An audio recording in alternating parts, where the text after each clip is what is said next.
Shalom, brothers and sisters. So if you've been looking and watching, and I encourage you to join our Telegram channels, we've got a couple of channels there to stay up to date. I do not post any gruesome images, which a lot of people like posting. I don't think that's good for you.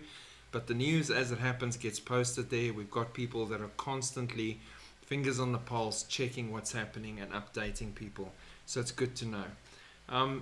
There is a massacre going down in Syria at the moment, and it's exactly what Israel has been warning about since the fall of Assad's regime, and they're now being proven correct. So I'm going to share some of the news that's been coming out of there over the last 2 days. Syria's new leadership scrambling to contain the deadliest violence in years. This is a news article. What they're not telling you is it's their leadership's people that are causing the violence right now. Reuters reported on March the 9th that al-Shara addressed the nation from a mosque in his childhood neighborhood of Massacre, Damascus, urging Syrians to national unity and domestic peace after they've killed the Christians and the Alawites. His plea came as fighting persisted for a fourth day in the coastal provinces of Latakia and Tartus, regions historically loyal to Assad's Alawite sect.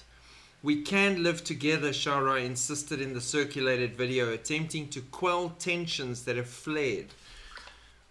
West-backed jihadists in Syria massacre over 1,000 Alawite and Christian men, women and children. That number's gone much higher in the last few hours. Some correspondents estimated there are thousands dead and wounded, mostly Alawites, but also Syrian Christians. Because why miss an opportunity to take out Christians as well at the same time? The death toll from 2 days of clashes between Syrian security forces and loyalists of ousted Assad and revenge killings has risen over 1,000. This from the War Monitoring Group on Saturday, making it one of the deadliest acts of violence since Syria's conflict began 14 years ago. And yet the world's not screaming about this, shouting about it, talking about it, demanding that this gets resolved, because they're focused on Israel. The jihadists, which include foreign fighters as well as ruling HTS members, in some cases are going into the homes of non-Sunni Muslims and massacring the whole family.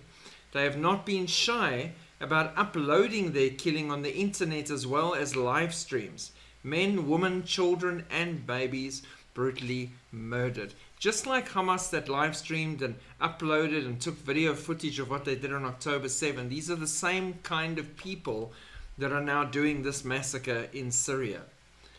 Israeli Defense Minister Israel Katz blasted the Syrian leader Ahmad al-Shara as his troops and other Islamist militants continue to round up and execute civilians in the majority Alawite coastal provinces of Syria.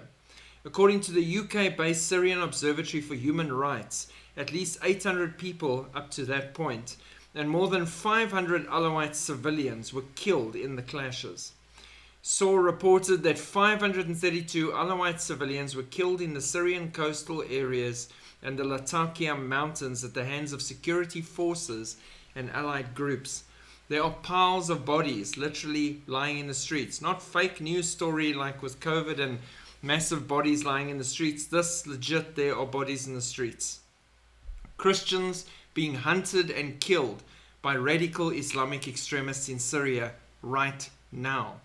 The Alawite leader sent an urgent letter to the Israeli Prime Minister and the Foreign Minister. "Save us from the cruel regime. We will receive you with songs and flowers." The letter also includes a surprising appeal to the Israeli media. Shed light on the massacres, because no one's bothering. Following a series of massacres against Alawites and Christians in Syria that began Friday, both the US and Russia have asked the UN Security Council to hold an urgent closed consultation session today to discuss the matter. And while they discuss it, more Alawites and Christians are being massacred just for who they are.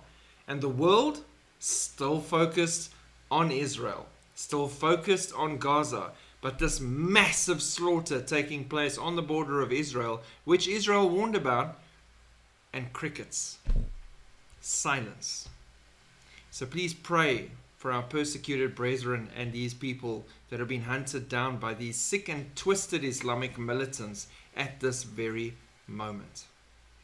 God bless. Keep looking up. Shalom.